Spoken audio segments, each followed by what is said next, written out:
Tropical Typhoon, Chairman TV. Weather update. Helping homeless people. Please subscribe.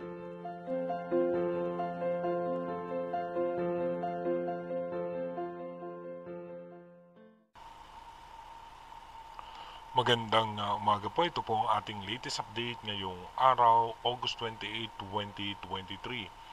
Yung minomonitor nga po nating si Super Typhoon Goring, no? Ito nga po ay nag-uumpisa ng mag-recurve, no? Pabalik nga po yan dito sa may parte ng extreme northern Luzon. At bumaba nga ang tsansa nito na maglandfall sa may parte ng Taiwan. At ito nga po, breaking news po tayo ayon sa ating European Center, no? May posibilidad or may tsansa nga po magkaroon to ng landfall scenario sa may parte ng Basco, Batanes or posible naman duman ito sa coastal water mismo ng Basco, Batanes. Kaya iba yung pag-iingat sa ating mga kababayan sa extreme northern Luzon, lalong-lalo na nga sa may Basco, Batanes, dahil as super typhoon ay tatama nga to sa ating lugar dito sa may Basco, Batanes. Dahil nga po mapapansin natin, malayo pa rin naman po yung pag-recurve nung itong bagyo, malaki pa rin naman po ang posibilidad na magbago po yung kanyang direksyon. Sa ngayon nga po, huhupa na yung mga pag-ulan sa malaking bahagi ng Luzon, pero asahan pa rin natin may mga pabugso-bugso ng hangin. At ito nga po yung ating habagat ay nagdudulot naman yan ng matinding pag-ulan sa Mindoro provinces at sa northern portion ng ating Palawan.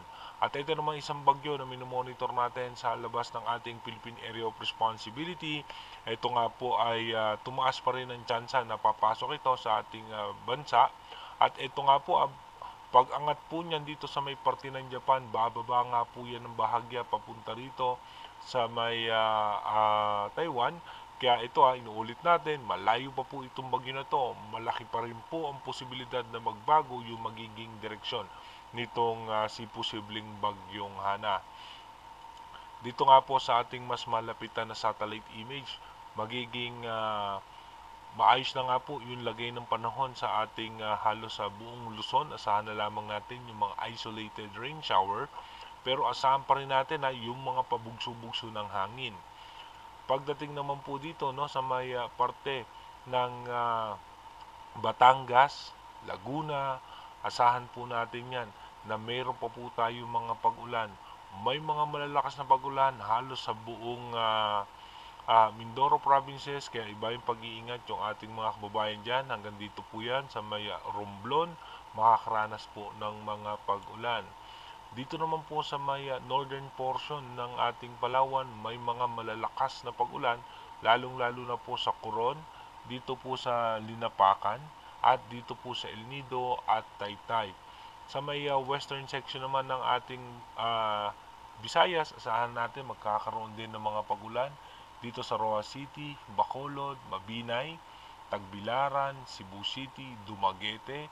Asahan natin yung mga isolated rain shower dito sa Catbalogan, Tacloban, sa Masbate City, sa may Kawayan, Sorsogon. Asahan natin yung mga isolated rain shower. Dito naman sa may parte ng ating Mindanao, mayroon po mga pag-ulan sa may Dipolog, Ipil, Zamboanga Peninsula at sa may Pagadian. Dumako na nga po tayo sa ating advanced weather forecast. Dito nga po hindi na nagkakalayo ng forecast track prediction ang Joint Typhoon Warning Center at ang ating European Center. Dito nga po mapapansin natin pagdating nga po ng August 29, super typhoon at mas lalo pa nga lumalakas ito na tinataglay nga yung 230 km per hour na lakas. At dito mapapansin nga natin possible nga po na ito'y magkaroon ng landfall scenario dito nga po sa may dulong bahagi ng Basco, Batanes. Dalawa po yung possible scenario niya. Posible po siya maglandfall or posible naman po siyang dumaan lamang sa coastal water by August 30 po ng alas 6 ng umaga. At dito nga po mapapansin natin malakas po itong si Super Typhoon Goring, kaya iba yung paghahanda na sa ating mga kababayan. Apektado din po niya na yung natitirang bahagi pa ng extreme northern Luzon at northern Luzon ay maapektuhan pa rin nitong ni bagyong Goring. At patuloy na nga po yan lalayo sa ating bansa at mababa na nga yung landfall scenario dito nga po sa may parte ng Taiwan. Dito naman sa Joint Typhoon Warning Center, mapapansin natin, violent typhoon po as super typhoon. Dito nga po ay dadaan din po yan sa may parte ng Basco, Batanes. Ito kung napapansin nga po natin, inuulit natin yung cone of uncertainty. Ito po dito po maglalaro yung sentro nung bagyo. Kaya iba yung paghahanda na po dito, lalong-lalo na po sa may parte ng Basco, Batanes at Itbayat, Batanes dahil delikado nga po at mataas po ang tsansa ng landfall scenario sa ngayon, pero ulitin natin magbabago pa nga po yan habang kumikilos pa si Super Typhoon Goring. Dito naman po sa ating advance forecast ulit, para dito kay posibleng bagyong Hana, papasok nga po yan ng ating Philippine Area of Responsibility pagdating ng August 30. At dito nga po mapapansin natin mas bumaba nga yung kanyang forecast track, posible nga na ito'y dadaan sa may parte ng Taiwan.